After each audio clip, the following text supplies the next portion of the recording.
ہم ایک دفعہ بالا کوٹ میں اپنے حضرت پیر ذوالفقار احمد نقشبندی مجددی کے ساتھ گئے، صبح اور رات وہاں رہے، پھر صبح کے وقت حفظ کے بچوں سے حضرت نے بیان کیا اور تین باتیں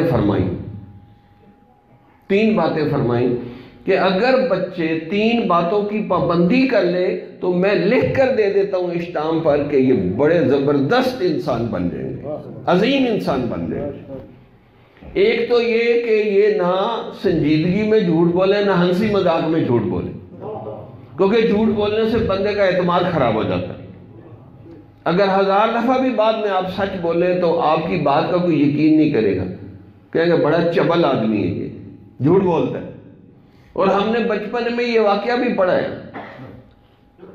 آپ نے بھی 4th 5ویں 6ٹھی میں پڑھا ہوگا کہ ایک لڑکا ہے، وہ بکریاں بھیڑیں چراتا ہے، ایک دن اس کو شرارت سوجی اور اس نے شور کیا، بھیڑی آ گیا، دیہات کے لوگ لاٹھیاں لے کے آئے تو آگے ہنس رہا ہے کہ نہیں میں نے تو مذاق کیا تھا، اب وہ چلے گئے۔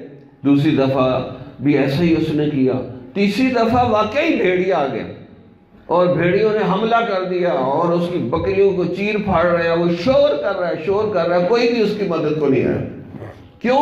مذاق میں جھوٹ بولنے کا یہ نقصان ہوا کہ لوگوں کا اس پر اعتماد ختم ہو گیا کہ یہ جھوٹ بولتے ہیں آدمی۔ تو جو مذاق میں بھی جھوٹ بولتے ہیں نا، اس کو یہ نقصان ہوتا ہے کہ اس کا اعتماد ختم ہو جاتا ہے۔ جب اعتماد نہیں تو کام خراب ہے۔ حضرت امام بخاری کا ایک بڑا عجیب واقعہ ہے، یہ بچپن میں ہی یہ جھوٹ سے بالکل پرہیز کرنا چاہیے کہ حضرت کشتی میں سفر کر رہے ہیں تو اس وقت گرمی تھی، حضرت نے قمیض پہنا، اس کے اندر سے نا پیسے نظر آ رہے تھے، ہے جی، 1000 کا وہ ریال کے نوٹ نظر آتے۔ تو ایک بندہ ایسے مشٹنڈا بدماش قسم کا، اس نے کہا کہ پیسے حضرت کے نکالنے ہیں جیب میں سے، اور سب سے مشکل کسی کی جیب میں سے پیسے نکلوانے ہوتے، نکالنے یا نکلوانے دونوں مشکل۔ تو اس نے تھوڑی دیر میں کہا جی میرا 1000 ریال جو ہے گم ہو گیا، اور اس نے سب کی تلاشی لینی شروع کر دی۔ حضرت نے آہستہ سے نا جیب سے ایسے پیسے نکال کے نا دریا میں پھینک دی۔ جب وہ تلاشی لیتا حضرت کے پاس آیا تو پیسے تو نہیں تھے۔ کہا حضرت میں نے تو خود اپنی آنکھوں سے دیکھے تھے کہ آپ کی جیب کے اندر نوٹ تھے۔ کہا امام بخاری نے حدیث روایت کرنی ہے، میں یہ بھی نہیں چاہتا کہ میرے اوپر کوئی شک والی بات کرے، اس لیے میں نے اپنا 1000 روپیہ تو دریا میں پھینک دیا، لیکن اپنے اوپر تہمت نہیں لگنے دی کہ امام بخاری جھوٹ بولتے ہیں۔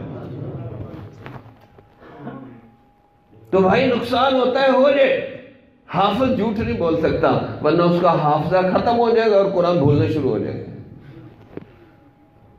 آج یہ بڑی بیماری پھیل گئی ہے، قرب قیامت کی علامتوں میں سے ہے کہ جھوٹ پھیل جائے گا۔ اور جھوٹ آج کل ہم چالاکیاں کرتے ہیں نا، تو جھوٹ کے نام بدل لیے، جو جھوٹا بندہ ہے اس کو کہ بڑا ایکٹیو ہے جی، کہ بہانہ، جھوٹ کا نام بہانہ بازی رکھ دیا، یعنی جھوٹ کے بہت سے نام رکھ دیے، ہوتا جھوٹ ہے۔ ایک تھوڑا دوسرے عقیدے کا آدمی تھا، ہمارے ساتھ پڑھاتا تھا، تو مجھے کہنے لگا کہ جی وہ میں جھوٹ بولتا ہوں، وہ چھوٹتا نہیں، کوئی وظیفہ بتاؤ۔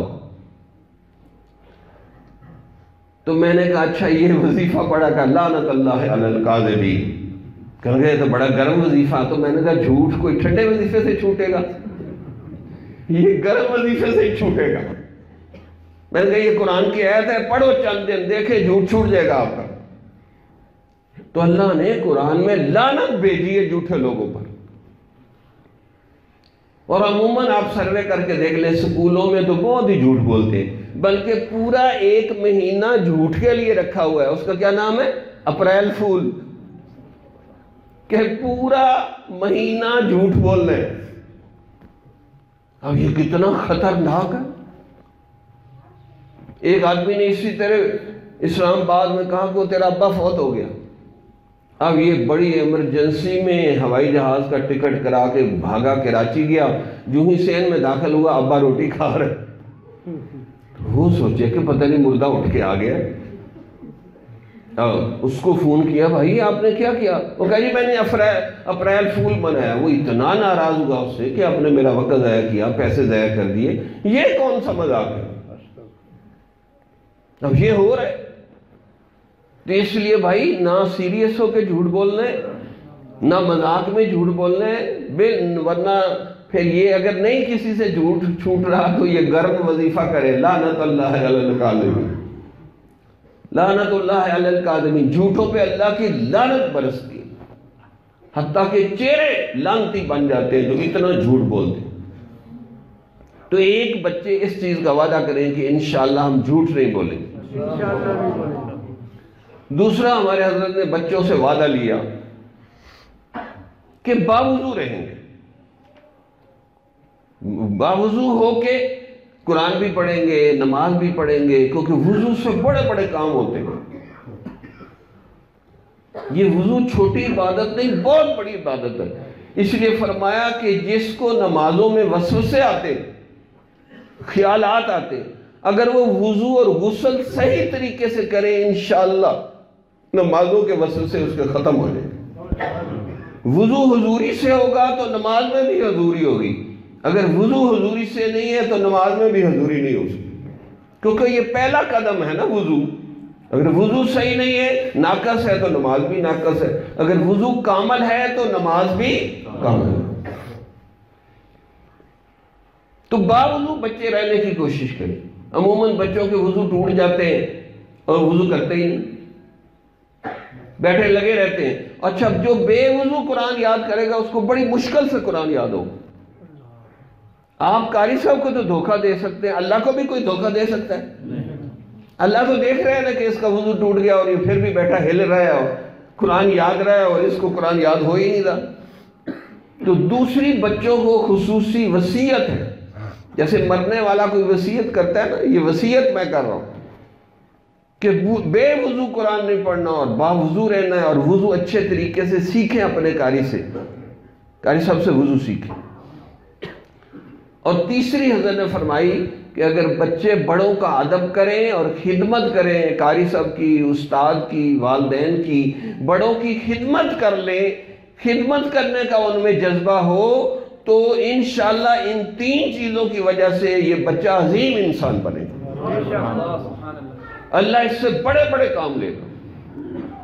جمال الوجود بذکر الإله وتصفو الحياة بنور هدى، جمال الوجود بذكر الإله